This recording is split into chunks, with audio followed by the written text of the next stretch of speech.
Hello everyone, I'm Jin, the TCM practitioner and instructor in Victoria, BC, Canada.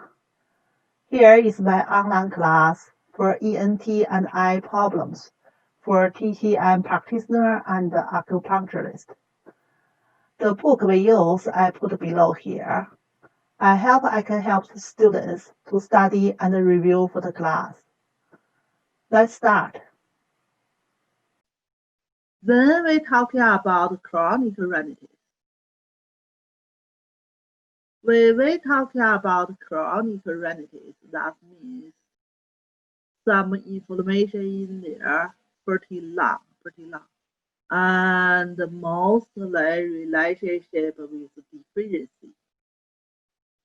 So we say maybe qi deficiency, maybe qi stagnation, maybe blood stasis.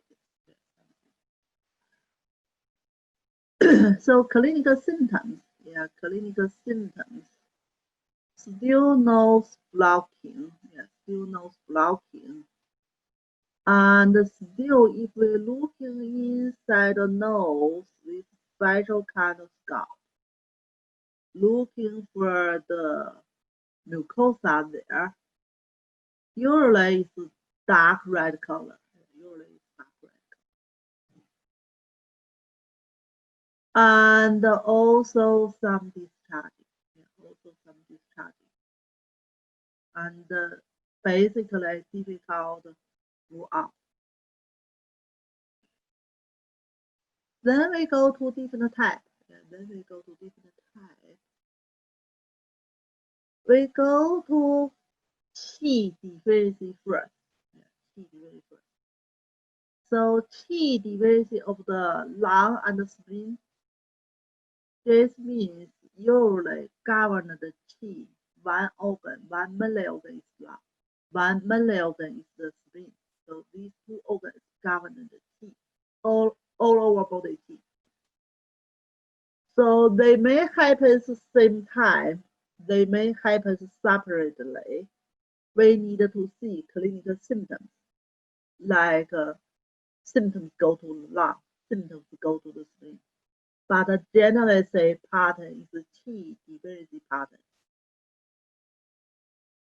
And we're still talking about locally symptoms, nose blocking.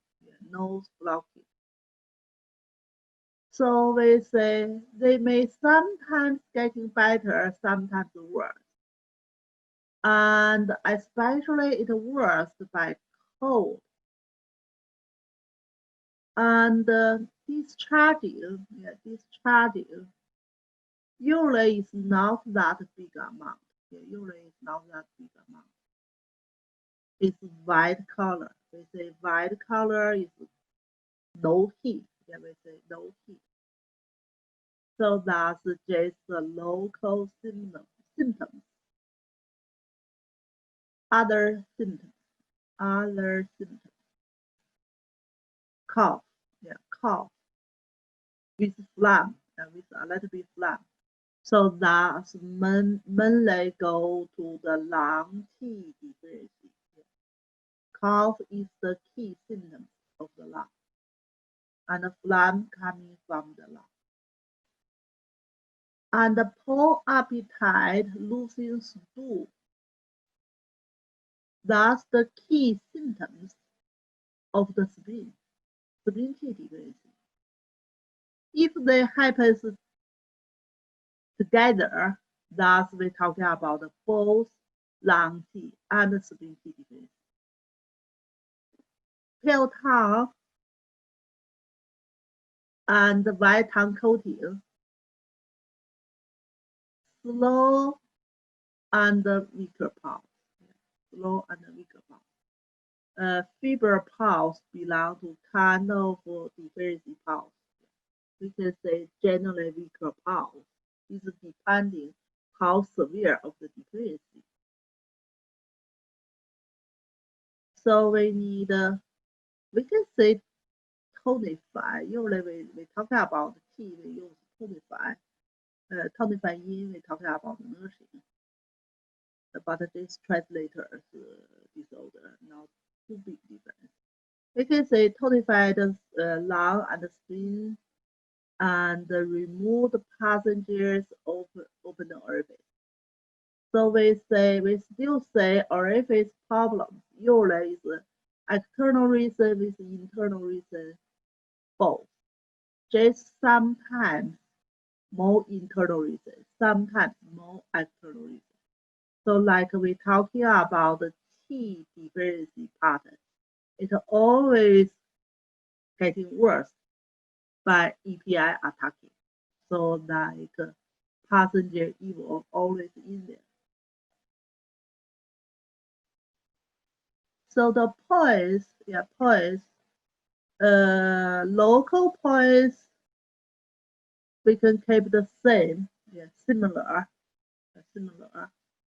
And the distal points, we still similar. You can add in more.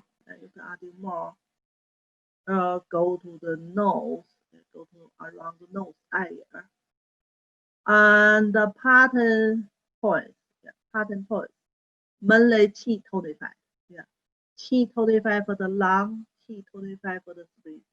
Certainly, you still can add in more, like yuan south points of the lung and yuan south points of the spleen. So that's we use for this one. And the deficiency kind of problem, and no heat there, we can think about Moxa. So we can pick up some points to Moxa. So 226 is coming from the book. The idea go to some warming for the nose, but my personally, I don't like put Moxa too close to the nose. It's not that it's kind of smoky, and people maybe don't like it, but you can try. Some people maybe like it to handle it, but my personally, I don't like directly or indirectly even in the too close to the nose area. But truly, you can use other points there. 216 there still channels meridians go to the nose. Bladder 13, lung tonified, bladder 20, spleen tonified, stomach 36, spleen tonified. So that's basically. I have a question. Yes, go ahead. Don't you think that if we're having allergic or at least any sort of nasal symptoms, Moxibustion shouldn't be used because it would generally outweigh the positive effects of it? Or what's your experience with it? Yeah, just some people too sensitive, maybe not good for Moxa. But I think most people are. Yeah. You can try some like distal points to Moxa. Yeah, that's basically I use, not like localized. Localized, some people don't like it. Yeah, because it would just seem to aggravate all the symptoms that you're experiencing. Yeah, that's true. Yeah. Okay, thank you. Yeah, you're welcome. Yeah, that's the first part. Second part, we're talking about mainly T stagnation and maybe blood stasis. So that's still chronic pattern. Yeah. So this kind of pattern, basically, they may have some underlying kind of disease in there, and the long term, and then cause the T stagnation, then cause the blood stasis. So this pattern,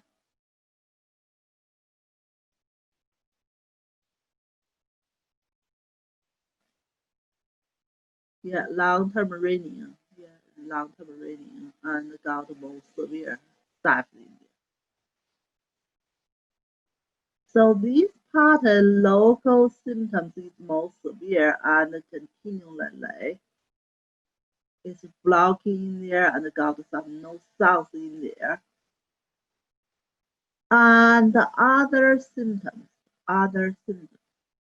we see some heavy sensation in the head, usually long-term deficiency, like a start from qi deficiency, especially for kind of spleen qi deficiency, T and T not working, and some body fluid accumulation cause some dumbness same time.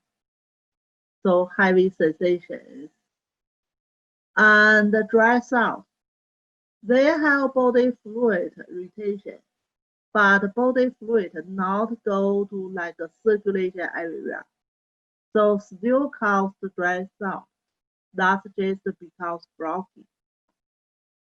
And dark red or purple tongue, that means blocking blood flowing way, especially purple tongue. It's typically blood stasis kind of tongue. And the very pulse and the thinner pulse. So very pulse, we say, can coming from three aspects. Yeah. Liver issue, and the painful, and phlegm or dumbness. That's usually we talk about.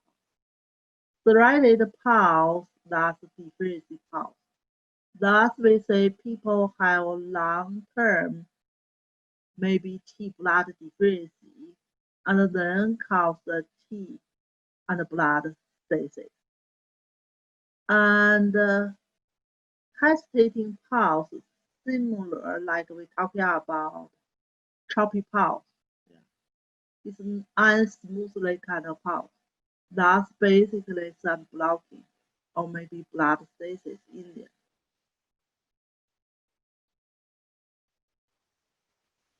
So that's we say treatment principle. Yeah, treatment principle. Moving qi or regular qi, moving blood, remove stagnation.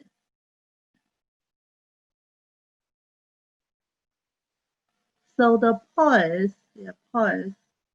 local points we keep the same. Local points we keep the same. And the moving qi, moving qi. So that's like LF4, we also can think about the distal points, go to the nose area. And moving blood, spleen 10, bladder 17, moving blood points. So certainly if patient have a long-term deficiency, we can pick up some points to tonify. Otherwise, if we're only moving, maybe not working well. So that's we say. And this part we still can use Maxa. We talking about underline is deficiency there. It's Maxa. But like unfortunately, it's depending where you practice. Where you practice. I know a lot of business building, they are not allow you to do massage in your clinic. So depending, ventilations sometimes not working because ventilation here is not truly like open to outside. They may ventilations circulation inside the building. So smelling still go to other rooms, other unit or apartment. So maybe best way you open the window, So certainly if you do it at home, you can go to outside. Just go summertime, it's warm outside and easy go outside. But for the building or clinic, you need a choice place. So that's basically for the maxa because it's small.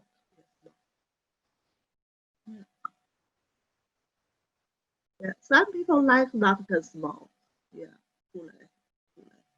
but some people don't like and even maybe trigger more blocking in the nose and more discharging in the nose. Yeah, so it's totally depending.